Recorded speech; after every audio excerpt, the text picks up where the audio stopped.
Amis de l'écoute, bonjour. Nous abordons une nouvelle étape où cette fois-ci, nous n'allons pas seulement nous intéresser à clarifier, identifier les sentiments, mais compte tenu des approches qui existent, dont celle de Marshall Rosenberg et de la communication non violente, mais aussi de choses qui avaient déjà été pressenties à travers la méthode Gordon, il apparaît que le sentiment, l'émotion, désigne quelque part un besoin qui n'est pas rempli.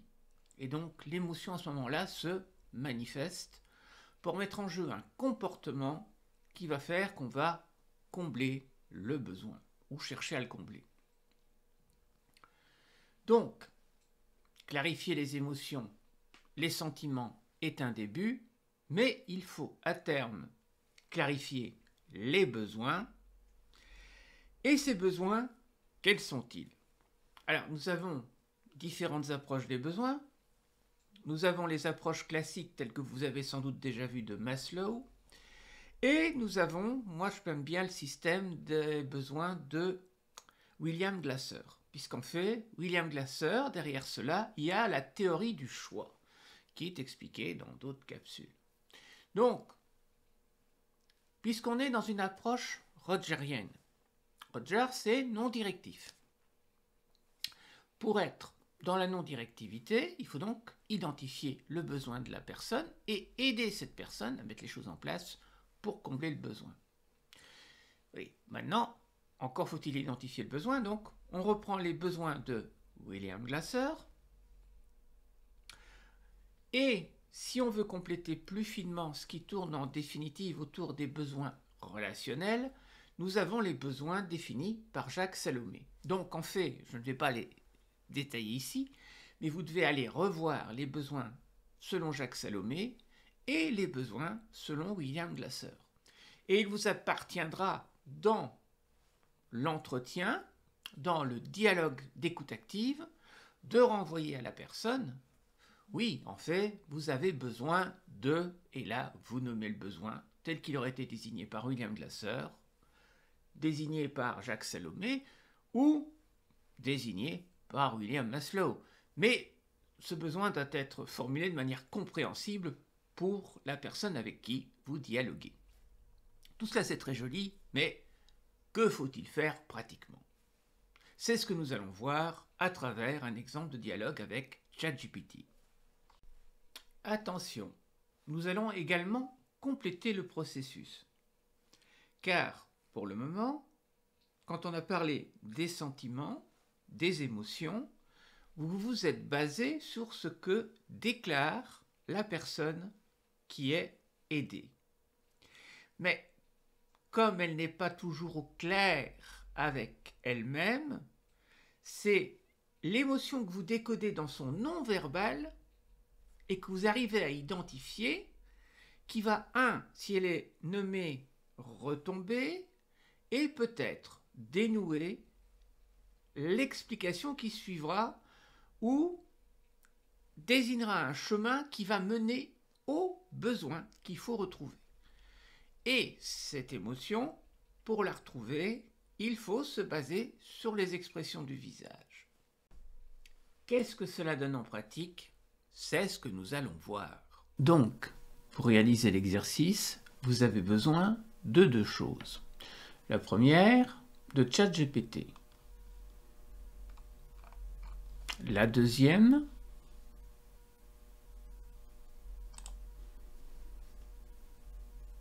des expressions du visage.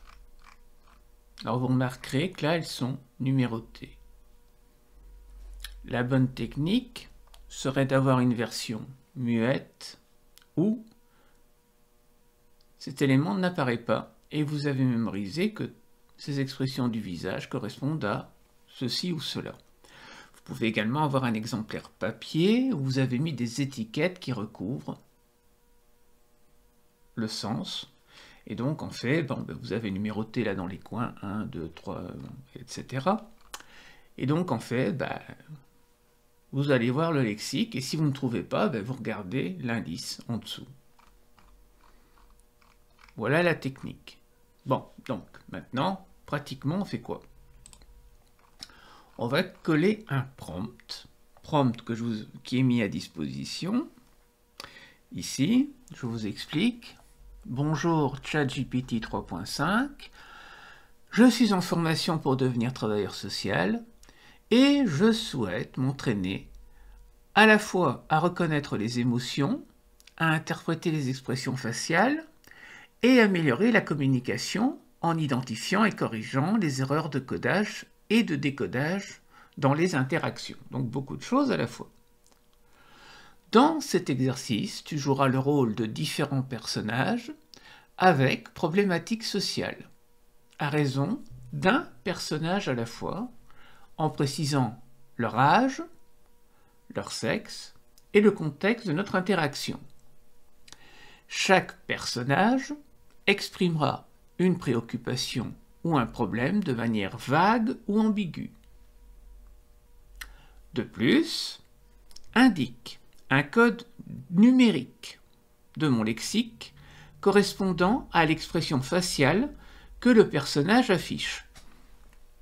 Note bien que je ne souhaite pas que tu me révèles la signification des expressions de mon lexique, car je dois les reconnaître moi-même en allant voir l'image correspondante dans le document. Voici le lexique. Et le lexique est ici. Expression 1, être détendu. Expression 2, avoir envie de paresser. Expression 3, être paisible, etc. Ce sont les 59 expressions du visage qui sont répertoriées ici.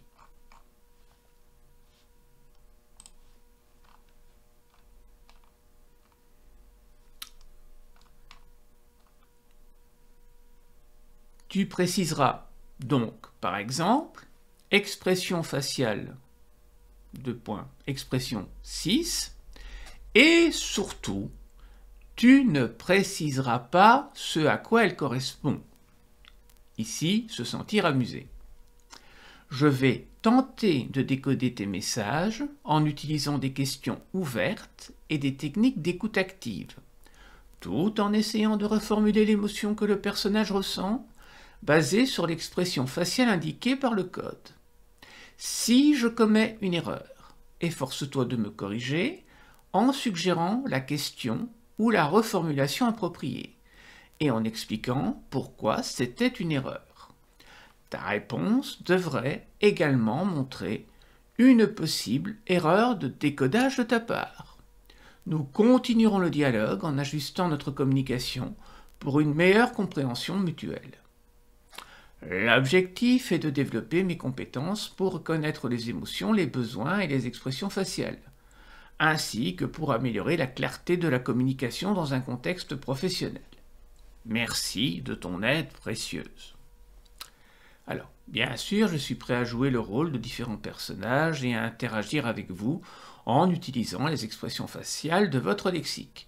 Je ferai de mon mieux pour exprimer les émotions de manière ambiguë, comme vous le souhaitez, et vous pourrez essayer de décoder ces émotions en posant des questions ouvertes et en utilisant des techniques d'écoute active. Donc vous voyez qu'on a regroupé ici l'approche numéro 1, où il fallait reconnaître les émotions, l'approche numéro 2 avec les expressions faciales, et ce qu'on vient de voir à propos des besoins. Ah oui, et alors l'approche numéro 3 de la reformulation et de la clarification. Ici, donc, on ajoute en plus au puzzle à reconstituer les besoins. Bien. Donc, allons-y. Voilà la première simulation. Nom, Sarah. Âge, 25 ans. Sexe, femme. Contexte, Sarah travaille dans un environnement de bureau très stressant.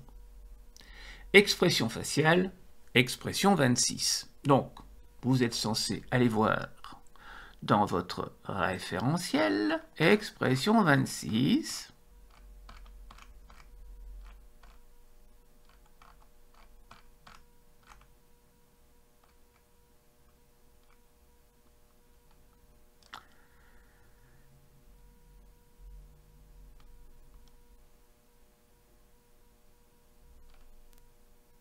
être stressé.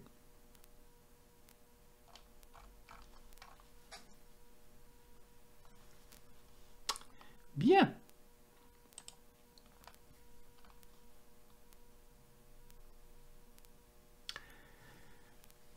Maintenant, à vous de décoder cette expression faciale en utilisant vos compétences en communication et en interprétation des émotions. N'hésitez pas à poser d'autres questions ou à reformuler ce que Sarah ressent. Bon, vu le contexte qui était déjà là, vu ce qu'on a eu comme image, eh bien donc nous savons que Sarah est stressée. Donc, tu te sens donc stressé par la quantité de travail à accomplir et les délais serrés. Oui, petite astuce, j'ai oublié, j'ai été trop vite, reprenons. Donc, que se passe-t-il, Sarah? Puisqu'on bon, généralement on voit la tête de la personne, tu sembles vraiment stressé. C'est par là qu'il fallait commencer.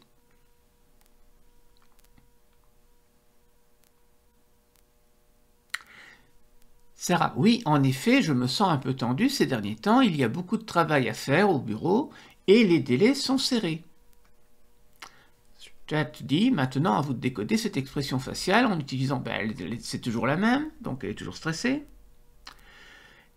N'hésitez pas à poser d'autres questions ou à reformuler pour ce que Sarah ressent. Bon, nous allons constater que là, en fait, le chat GPT va garder la même expression de stress tout du long.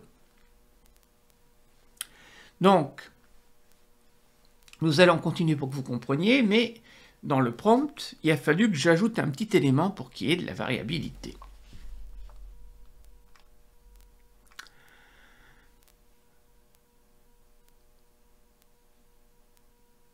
Tu te sens donc stressé par la quantité de travail à accomplir et les délais serrés, c'est cela?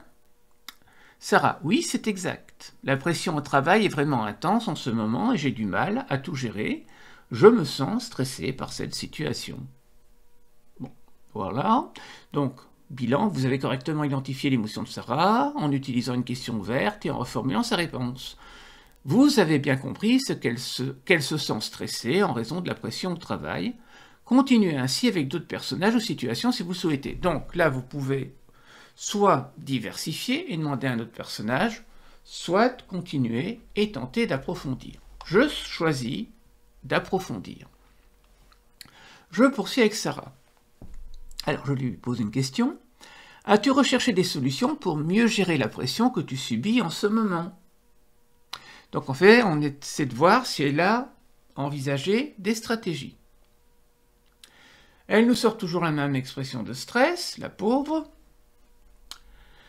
Sarah, oui, j'ai essayé quelque chose pour gérer le stress. J'ai commencé à faire de la méditation et de la respiration profonde pour me détendre pendant les pauses. Cela m'aide un peu, mais je cherche toujours des moyens supplémentaires pour faire face à la pression. Bon, donc apparemment elle a mis des choses en place, mais ça ne suffit pas. Alors, vous avez posé une question pertinente pour comprendre comment Sarah gère son stress. Elle a mentionné qu'elle a essayé la méditation et la respiration profonde.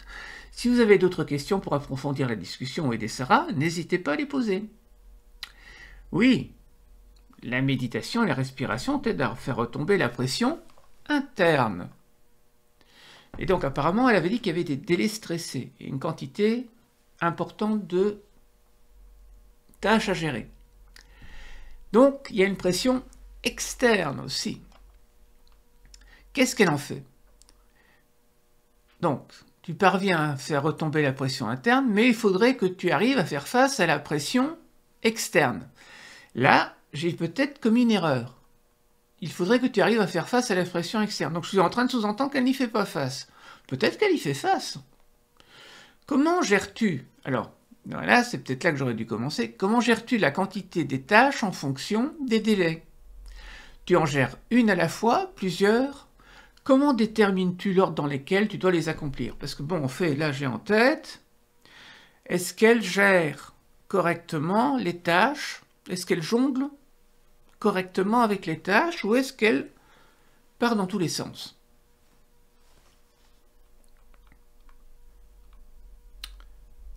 Alors, Sarah, c'est une excellente question. En ce qui concerne la gestion des tâches et des délais, J'essaie de prioriser, donc elle classe en fonction de l'urgence et de l'importance. Bon, elle ne le dit pas, mais elle est en train de nous appliquer la matrice d'Eisenhower, avec la tâche est-elle urgente, la tâche est-elle prioritaire. Enfin, est-elle urgente et donc est-elle importante. Et c'est ça qui détermine la priorité. Je commence par les tâches les plus pressantes et je les divise en étapes plus petites pour les rendre plus gérables.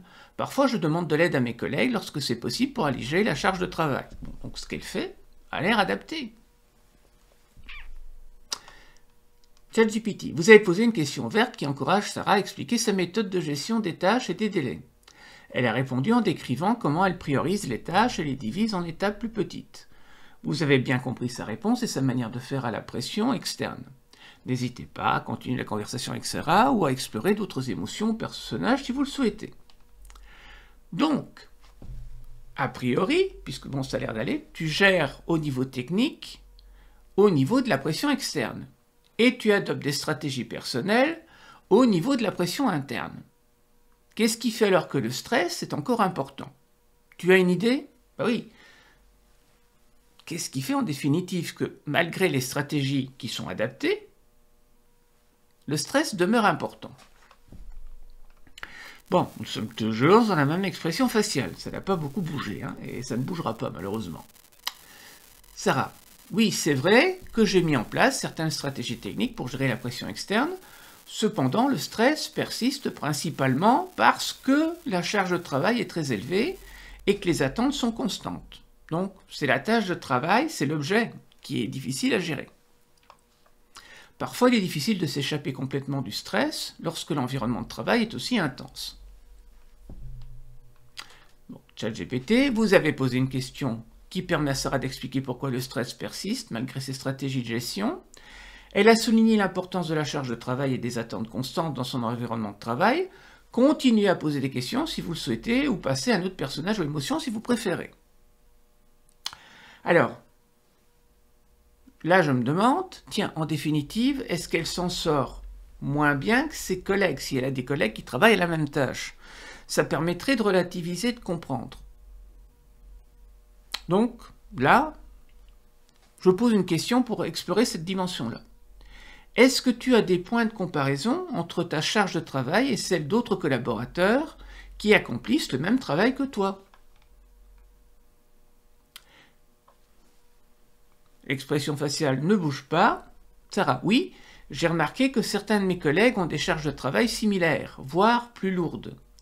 Cela peut parfois être déconcertant de voir comment ils gèrent tout cela avec autant d'aisance. Donc, ces collègues s'en sortent. C'est elle qui s'en sort plus difficilement. Parfois, cela me pousse à me demander si je devrais être capable d'en faire autant et si cela peut contribuer à mon stress. Donc, elle se compare aussi par rapport aux autres, elle se dit, ben, ils s'en sortent et moi pas. Bon, ChatGPT renvoie, hein, donc il reformule aussi, d'ailleurs lui. Hein, vous avez posé une question qui explore la comparaison entre la charge de travail de Sarah et celle de ses collègues. Elle a mentionné que certains de ses collègues ont des charges similaires ou plus lourdes, ce qui peut affecter sa perception de sa propre performance. Continuez à poser des questions si vous le souhaitez ou passez à un autre aspect de la situation si vous le préférez. Alors, est-ce que elle a 25 ans? Est-ce qu'elle elle doit débuter? Et les collègues? Ils sont plus expérimentés que toi? Expression faciale ne bouge pas. En effet, certains de mes collègues ont plus d'expérience que moi dans le domaine. Ah, cela pourrait expliquer en partie pourquoi ils semblent mieux gérer la charge de travail. Je suis encore en train d'apprendre et de m'adapter à cet environnement. Donc c'est parce qu'elle est en phase d'apprentissage qu'elle éprouve plus de difficultés. Et donc quelque part, c'est logique. Vous avez abordé la question de l'expérience de Sarah par rapport à ses collègues, ce qui peut influencer sa manière de percevoir sa propre capacité à gérer le stress. Vous continuez à poser des questions pertinentes pour mieux comprendre sa situation. Si vous avez d'autres questions ou si vous souhaitez explorer d'autres aspects, n'hésitez pas à le faire. Bon, donc là, j'essaie du temps de la perche. Je crois que tu approches de la réponse à la cause de ton stress. Qu'est-ce que ce serait, d'après toi? En y réfléchissant, je pense que la principale cause de mon stress réside dans le fait que je m'attends à beaucoup de moi-même. Donc, en fait, qu'elle attend beaucoup d'elle-même, même si je suis encore en train d'apprendre. Je veux être à la hauteur des attentes et parfois cela crée une pression interne supplémentaire. Conclusion, elle se met la pression. Vous avez posé une question qui a aidé Sarah à réfléchir à la cause de son stress. Elle a mentionné qu'elle a des attentes élevées elle-même, ce qui peut créer une pression interne. Vous avez bien aidé à identifier une partie de la source de son stress. Bon. Donc je reformule. Donc, vu les attentes, on pourrait dire que tu te mets aussi la pression. Expression faciale, ne bouge pas. Oui, c'est exact.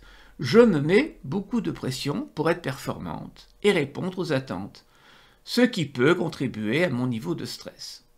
Donc maintenant, on fait ce qu'il faut faire. Qu'est-ce qu'elle peut mettre en place pour se réduire elle-même la pression? Et ça, c'est elle qui a la prise sur les événements. Alors, là, qu'as-tu mis en place pour réduire cette pression que tu te mets? On va voir. Et donc, être plus indulgente vis-à-vis d'elle-même, etc. Donc vous voyez que là, en fait, on est parti vers une analyse par Sarah par elle-même de ce qui s'est passé. Et on l'aide à trouver des stratégies par elle-même pour gérer la pression qu'elle se met.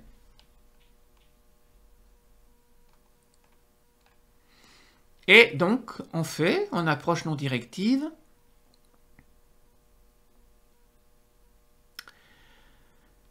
je lui demande de regarder si elle a d'autres solutions complémentaires. Et j'ai cerné le besoin aussi. En fait, depuis le départ, j'aurais pu le mettre. En fait, elle se sent pas en sécurité. Donc, c'est un besoin de sécurité. Ou de gagner en confiance en elle-même. Bon, donc, qu'est-ce qu'on peut imaginer comme stratégie pour combler le besoin de sécurité? Alors, pour la sécurité, vous avez tout à fait raison, se sentir plus en sécurité dans mon travail serait certainement bénéfique pour réduire la pression liée aux erreurs. En plus des stratégies actuelles, je pourrais envisager de demander un mentor au sein de l'entreprise, quelqu'un avec plus d'expérience pour obtenir des conseils et un soutien supplémentaire. Cela pourrait m'aider à naviguer plus sereinement dans cette période d'apprentissage. Et voilà. Donc en fait, là, elle a trouvé la solution, à elle de la mettre en place et peut-être faire un jour un bilan sur la question. Voilà qui conclut cette longue vidéo qui a posé le contexte et décrit la méthode. Maintenant, sur base du document dont vous disposez, il vous reste à la mettre en pratique vous-même. Bon courage!